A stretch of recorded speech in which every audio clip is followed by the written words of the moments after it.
Hello, fellow systems engineers, and welcome back to a new podcast episode. We have a guest for the topic today, which is about ontologies and DOL. And our guest today is Fabian Neuhaus. Fabian, would you like to introduce yourself?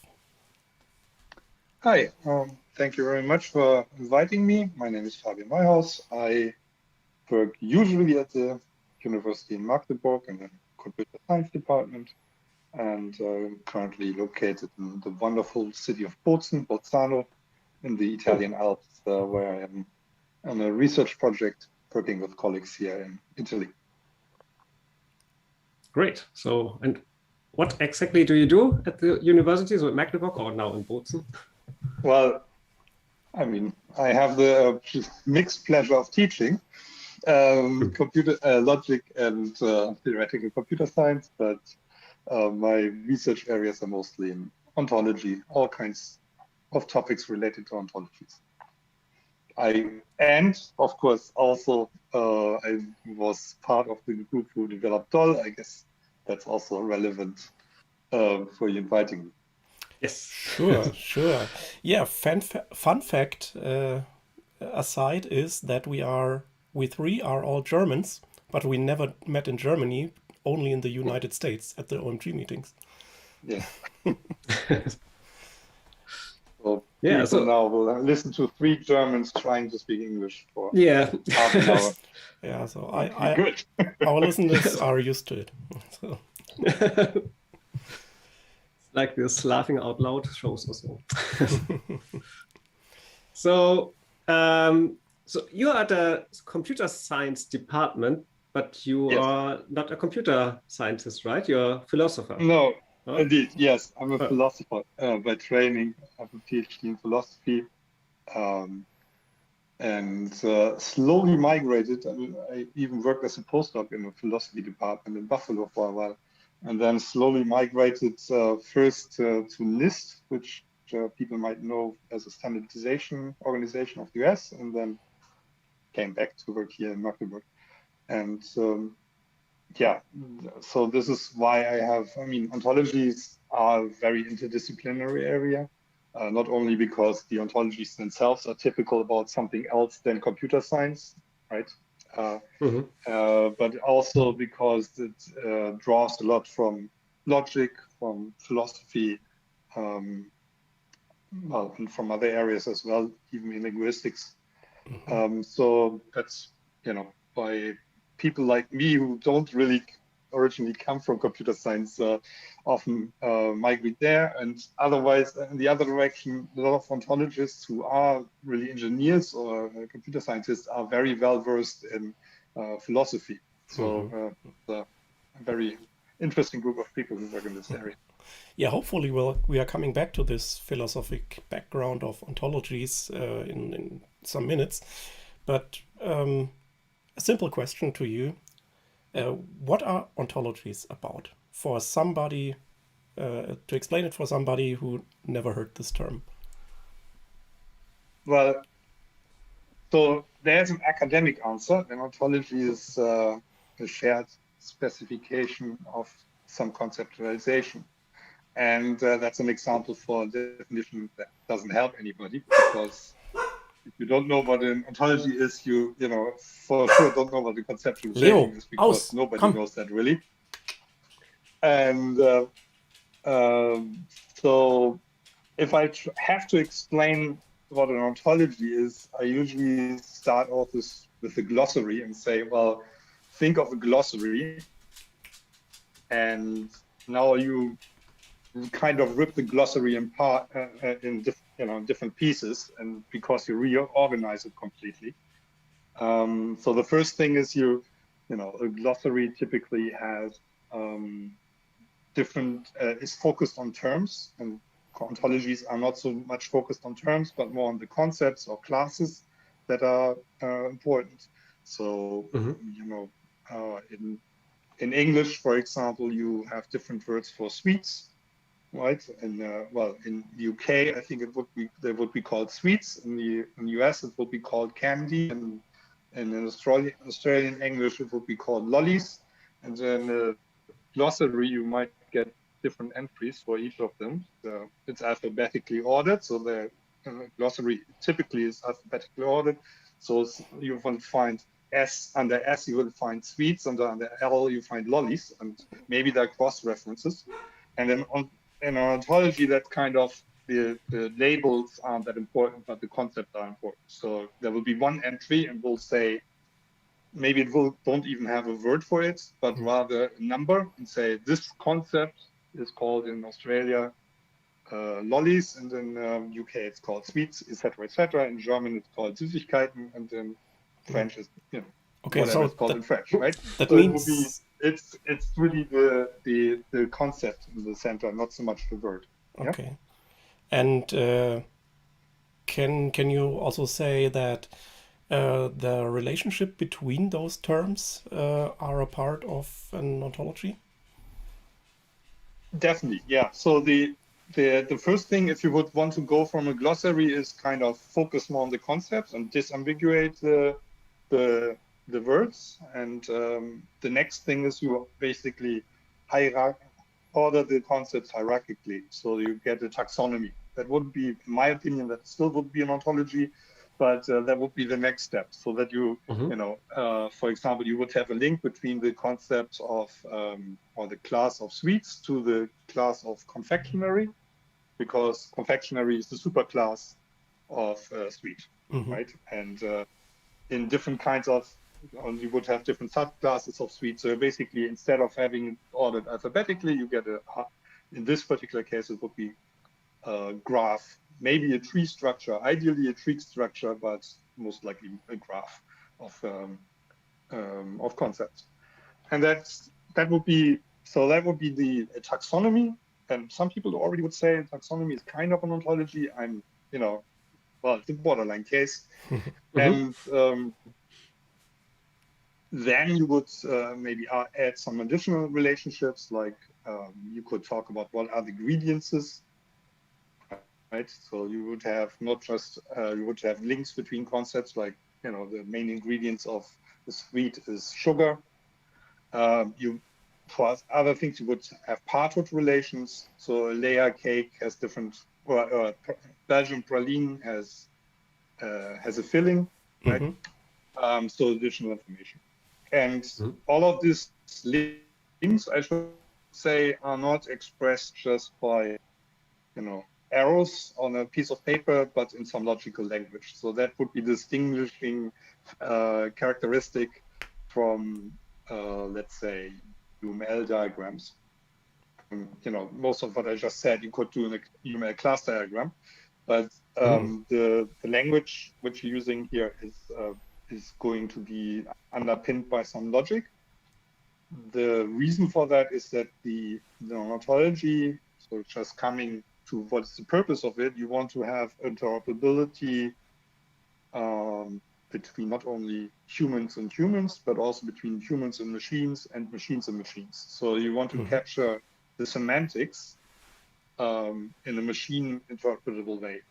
So that is where I would say a real ontology starts. So everything, if you just think of, to start with the glossary, so basically you order it differently, you look at the concepts, you put in additional relationships, and then you do all of that in the language, which is a logical language. And if you have done that, you have an ontology.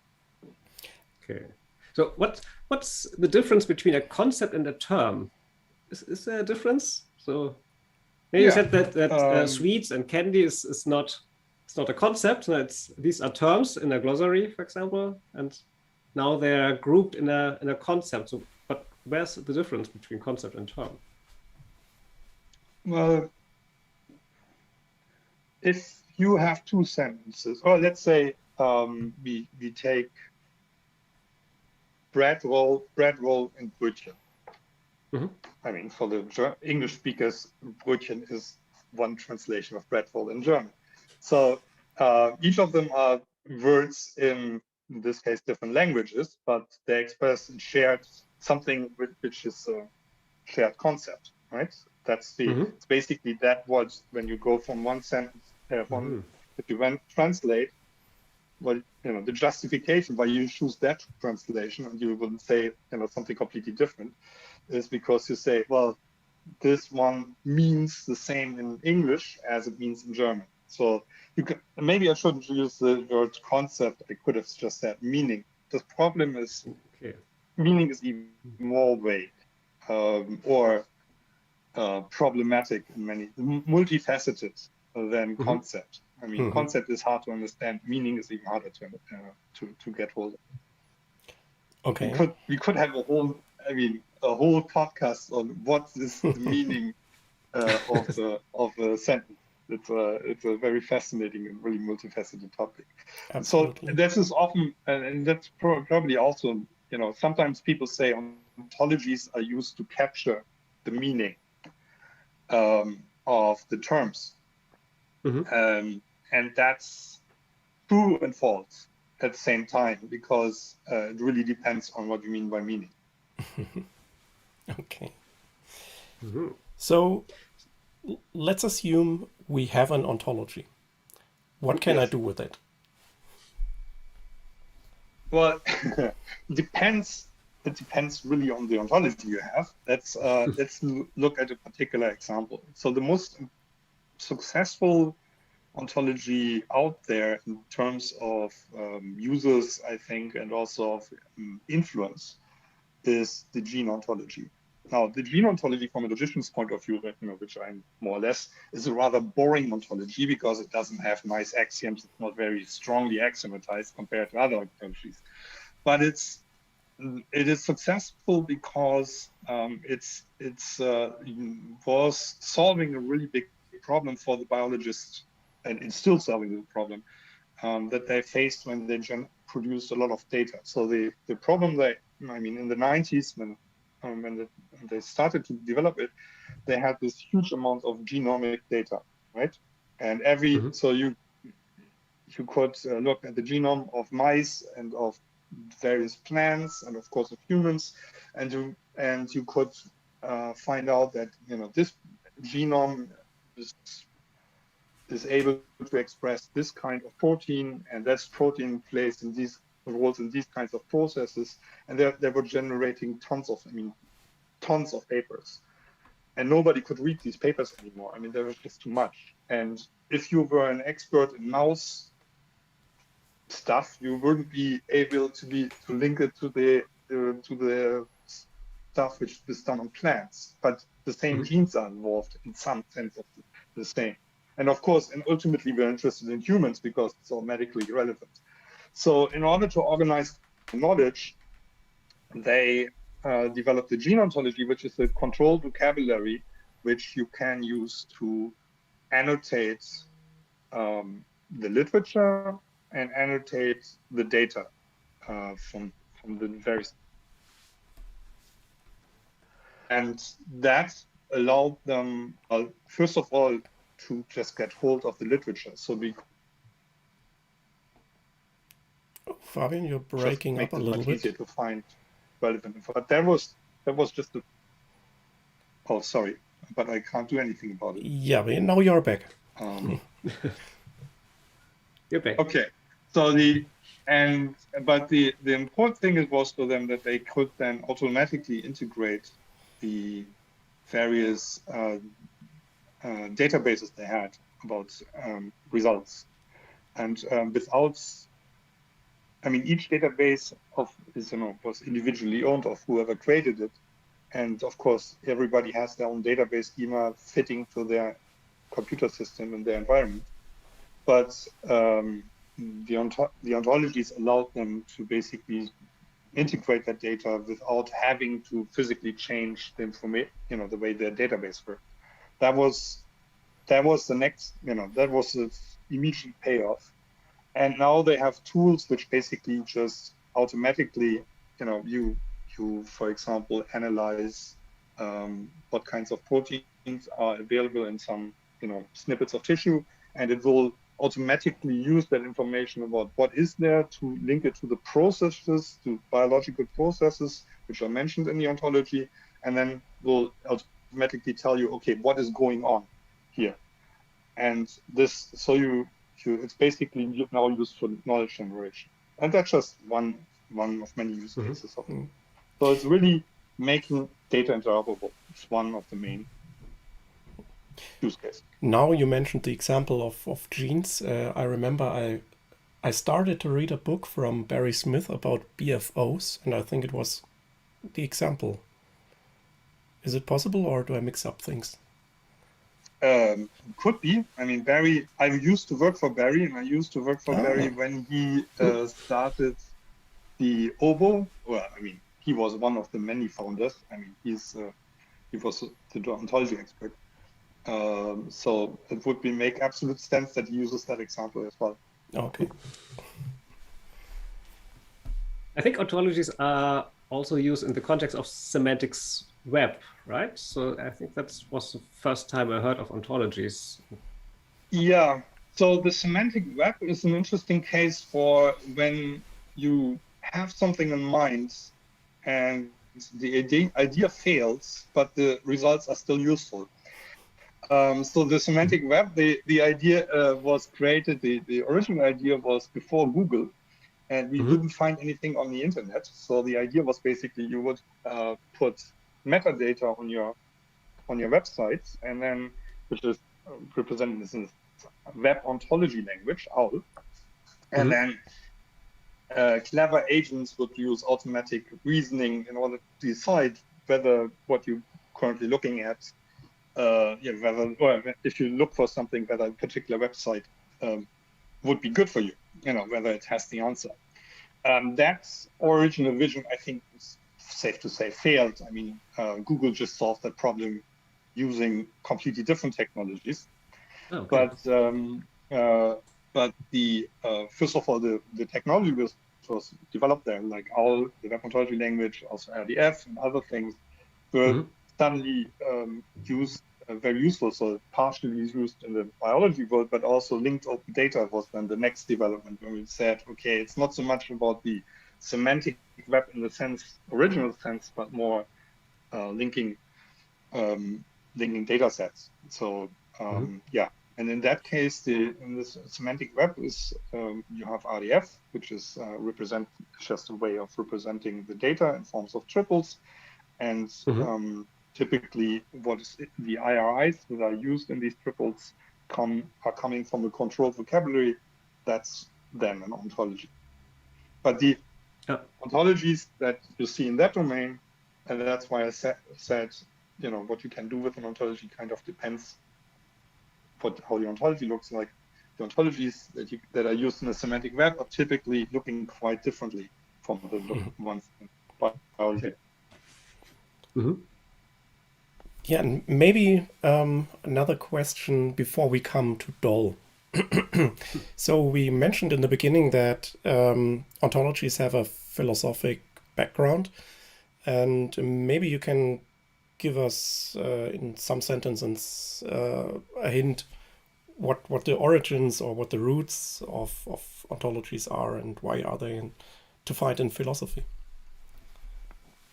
Well, philosophers were always interested in the question, what is there? And I mean, the natural philosophy, the inheritance of that natural philosophy are now sitting in the physics department, still wondering what is there, and talking about string theory. And of course, philosophers in the Greek world, like Aristotle, didn't really do string theory, but had similar questions, and they came up with categorizations of what is there, and these categories, the idea of categorizing and thinking systematically what categories of things there are is something which helps you to organize your ontology. So, that's typically when I teach my students ontology, I start with them telling them the technology, like here's OWL. Now, that's like giving somebody, a chessboard and telling them, yeah, this is how the pieces move. That doesn't mean that you know really how to play chess. Now you need to fill the ontology with content. And the question is always, where do I start? How do I how do I organize the content in the ontology? Ontology. So many people use upper level ontologies, so-called upper level ontologies, which give you kind of a structure which you can reuse, like the basic formal ontology you mentioned earlier from Barry Smith. And these upper level ontologies are typically inspired from philosophy. So there is, I mean, I'm also, I have the lofty title of Vice President of the International Association of for Ontology and its applications, and we are regularly organizing a conference this year again, by the way, where for applied ontology, and basically a third of the people or the papers that are submitted there are usually more philosophical, and then other people looking more at the, how do you apply this then for more, specific tasks. So that's really an interesting thing where the more philosophical domain can interact with, people who have concrete problems that they want to solve. Okay. A few days ago, I found a website about the IOF, the Industrial Ontologies Foundry. Do you know that one? It looks very interesting. But I know of it, but I have not been involved. I know people who are involved in it, but sorry, not. Okay. I know Barry Smith is involved, Michael Gruninger is involved. Okay, so it's really a serious thing. Right? I think so. Okay. Yeah, I wasn't sure. So it looks very interesting, but I thought, well, just the website. The people who are involved are definitely very serious people. Yeah. Okay, very good. Know what they're doing. Great. Yeah, there's also a subgroup, systems engineering. So that's sounds very interesting. So. Mm-hmm. Okay, maybe we switch over to DOL, and from my point of view, I can use DOL when Tim thought about a concept and I thought about a concept, and they have some links and we want to bring it together. Is this correct? Can I use DOL for this? Well, if you just talk about the individual concepts, I would just, that just would, typically that means you want to build an ontology together, and then you don't need DOL. Then you build just an ontology together. Now, DOL is a language, a kind of meta language, which is designed to help people to reuse ontologies, not to build individual ontologies, but the problem with ontologies, or one problem with ontologies, is that they are typically rather expensive to build because it requires domain expertise. They are usually monolithic, and that makes it hard to reuse, for them to be reused, because they're these monolithic blobs. And DOL was intended to be used to structure your ontologies, to modify existing ontologies so that you can adapt them for your purposes, and then use existing building blocks and melt them together to bigger ontologies, and also define constraints on the interaction between different modules, so that when somebody changes one module, you can have checks whether this change interacts with the rest of the modules in a way which is not intended. So that's one aspect. The other aspect is that we have the situation that many more languages are used in reality in the world than just OWL or one single language, and they have good reasons for using different languages. And DOL also wanted to tackle that, basically enable people to develop heterogeneous ontologies and models and specifications. That's in the title, right? So so it's not the idea. If you think of something like, I'm not sure whether you're aware of the time and date vocabulary. It's an OMG standard. Yeah. Yeah. Yes. That is, they also had that idea. They use basically different languages. Definitely OWL and common logic, UML and class diagrams, but also SBVR. The problem there is if you just have these languages next to each other, so modules in different languages next to each other, you don't know whether they fit. If somebody changes something in one module and somebody changes something in the other module, there's no formal connections between those. I mean, you even can have that problem within different UML diagram types. You know, if you have a complex model using different diagram types, the connections between these diagrams is relatively loose. And so the one other problem DOL is designed to tackle is using this several languages at the same time, modules in different languages. In the context of SysML, we currently have the challenge. Now we have SysML version 1, and now we work on SysML version 2. So theoretically, we could use DOL to define a mapping between SysML v1 and SysML v2, or to validate that the SysML v1 concepts are also in SysML v2. No, because DOL SysML is not a DOL compliant language. So DOL is working for ontology languages or modeling languages which have a formal semantics, because it's ultimately about the meaning of things. These constraints that you check, well, they need to be clearly and formally mathematically defined, and that you do with and that you only have with if you have a formal semantics. So I know that there are parts of UML for which you have that. It's not part of the official UML standard, but there's FUML, and the DOL standard itself has some mapping from UML to common logic, which provides this formal semantics. But as far as I know, nobody ever has tried to do that for the whole of SysML. So in order to do this formal mapping, never in computer science, nobody, you don't get anything for free. If you want to have a machine check whether what you did is nonsense, you need to formally declare what is, the meaning or semantics of your language. If you don't have that, you can't check and can't use these logical tools to check it. So, unfortunately, it's not that easy. Maybe we have to clarify what DOL stands for. I guess some of our listeners are not aware what OMG DOL is. The Distributed Ontology Modeling and Specification Language.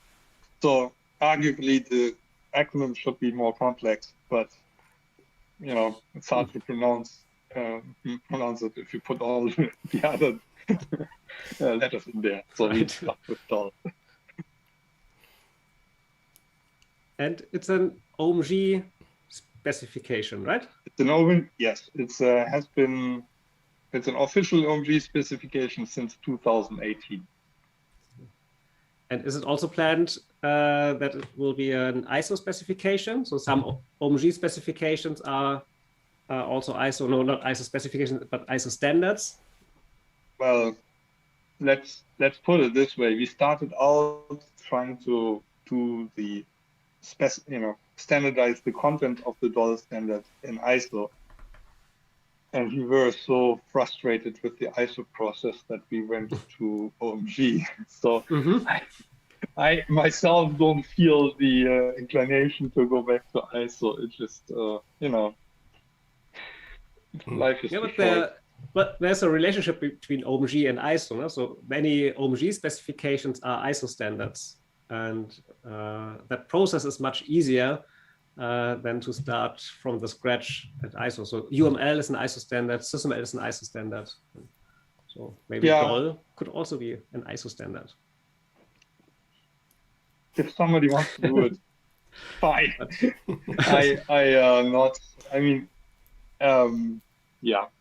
it's really not my highest priority, really. Because I mean, ultimately, you know, I'm an academic, so I'm kind of in the business of creating new ideas, and you know, working on the same old ideas is not very appealing to me. So, and were also non-academics organizations involved in the DOL specification with business interests in the DOL standard? Sure. Or I mean, a pure academic? No, that's I mean, it's actually a requirement in order to become a standard at OMG that you have support of industry. I mean, I mean, I wouldn't want to start to list them because I surely forget somebody, and then they will be insulted. It's obviously mentioned in the OMG standard itself who supported it. But you know, for example, to just name one person because she was particularly helpful is Lisa Campbell. You know, with her, this standard would have never happened. Without her, she was extremely supportive and helped us. And she's, of course, has her own company. Plans to use DOL. So they plan to use DOL, or do they already have a DOL tool? No, I think the only DOL tool, I mean, the only DOL tool which tries to capture the whole standard is something we developed in Magdeburg, but that's an academic tool. That's not, you know, it's not something we would give out to industry. So we are hoping that that industry will adopt DOL, or at least parts of DOL. I mean, the whole standard is really a little bit challenging, I think. I have to admit, you know, things grow, but many important, the functionalities which allow you basically to support a modular development of ontologies, I think is actually something which is not that complicated to implement. Okay, maybe we can switch to a question which again regards systems engineering, because we are the MBSE podcast, and we are very aware of that you are not a systems engineer, but yes. In the field of systems engineering, you hear the term ontologies very often. And yeah, what I would like to discuss with both of you is, could be ontologies helpful for systems engineering, for example, to bring together the concept of different engineering domains, or to bring together the concepts of different processes in the systems engineering process? So could that be a way to use ontologies? Well, to me, so I'm working, among other things, with people who are, well, I'm working with the open energy modeling community.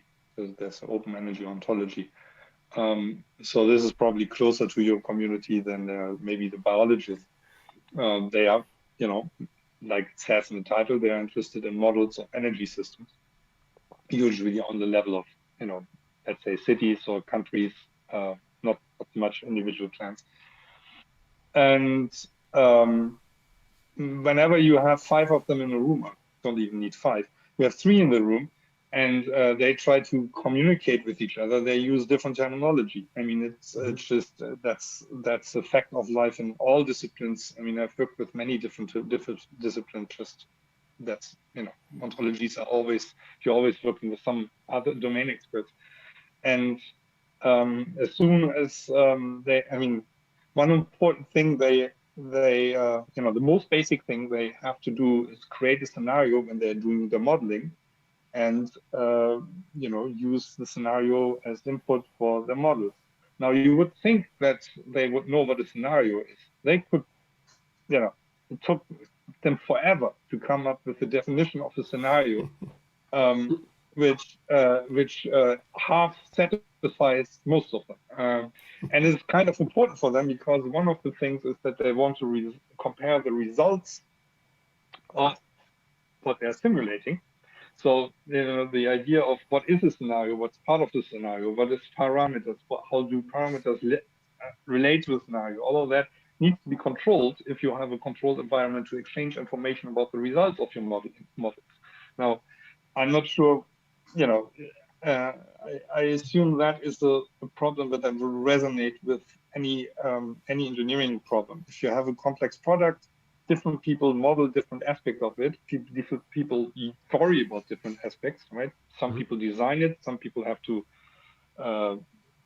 think about the components, get the components. Others have to assemble it. All of that leads to different perspectives on the same product. And all of these people have an incomplete view of the product and of the whole process, and they have to exchange information and use different terminologies. So you always have that. Ontologies are basically that's the main purpose of ontologies, trying to get interoperability between people and their computer system. But I think that it was sorry, Tim. But I think that was a very good example with a project of an interdisciplinary project with different engineers, because it's exactly not sufficient to just create a glossary. Yeah. But I ask myself, how really can an ontology help then? So, for example, if I look at the roadmap of this industrial ontology foundry and the systems engineering working group, they, according to the roadmap, they would like to pick ISO standards like 15288, that's a systems engineering ISO standard, and 42010, for example, and create a systems engineering ontology. And so if I have a systems engineering term like system architecture, for example, I can look in the ISO standard and find a definition which is very, well, not very helpful, I would say. It says a system architecture are fundamental concepts of a system, which sounds true, but not helpful. So what really is it? Now I can look in the systems engineering ontology and then I get a clear answer, or I don't know how it should work. But if it was developed by clever ontologists, they would have realized that that isn't a helpful definition, and hopefully put in a better definition. But I mean, that's, obviously, that you don't need to, you could also improve the quality of the glossary. You don't need an ontology for just adding a better definition. Not so one reason why glossaries often don't work, especially if you aren't in a hierarchical situation, but you have different people who are not, you can't tell people what to do, is that people don't like to give up their terminology. So an ontology, by just not working, I mean, let's say people use different terms for the same thing. Of course, in an ideal world, you could just tell everybody, use the same word, and then you will understand each other, right? But that's not going to happen. I mean, it's just people like their terminologies, and they are not, unless you force them, you're not, and usually you don't have the authority to do so, they will just use the terminology you want. Since an ontology will basically have usually an alphanumeric identifier for the concept and then different labels, you can have in the GUI, you choose the labels which are suitable for the person who's working with the GUI, and you can display one set of labels to one group and another set of labels to other group, and everybody is happy. They don't complain because they see the terminology they're used to, and they're still working together. So this is purely on the human-to-human level, but more importantly, you usually have data associated with it, all right? With the things. So you will use the control vocabulary in different ways, either to annotate just the relational database, or maybe you even have a graph database, or you have a IDF triple store, and represent in that case if it was a triple store, then basically the ontology terms are directly in the data. So by just using these, by using the ontology, you can easier integrate the various data sets without, loss of or without any problems. It's very hard to do that in an audio format. It's much easier to show. And on the human-to-human level, if I would like to use an ontology, it's typically by using a tool, no? And I look in the tool to read an ontology. So it's not another PDF to find how something is defined. Or typically your end user won't see the ontology. Unless I can't think of many reasons why you want somebody to see the ontology. It's more that it's working in the background. So let's say, let me give a completely different use case. Let's say you want us to use an ontology to support semantic search. So somebody uses, and let's say you have a lot of photos annotated with terms on ontology. The thing you're looking for is cute dogs, right? In the picture, and so if you have an ontology behind it, you can enrich it semantically by, if there is, German Shepherds, a picture annotated with German Shepherd, the ontology knows German Shepherds as dogs, you can use it, enrich the search. That is a very stupid use of an ontology. In this case, you don't even need any agreement or controlled vocabulary. But as an example of this use of an ontology where the end user would never know that there's an ontology, it's just the end user is just happy to see a cute dog. Whether there was labeled dog or German Shepherd, didn't care, right? So I think usually ontologies are not displayed to the end user. Okay. So we are already 42 minutes on our way. So 42 is a good time. 42 minutes is 42 is a great number. Yeah, so thank you very much, Fabian, for being with us, answering our questions without even knowing. Yeah, Tim, what can we expect for the next weeks? We have an episode scheduled for May 25th, if I remember it correctly. There's no title yet, but we will publish it soon. And we already know the guest, and we will also publish that soon. And maybe we have an episode before that. So we have to figure out if we get a guest and a date. So that's the plans for the next 4 weeks. All right. So don't forget to subscribe to the channel so you would not miss another episode. And so, like always, we just can say, trust us. We are systems engineers. Goodbye. Bye-bye.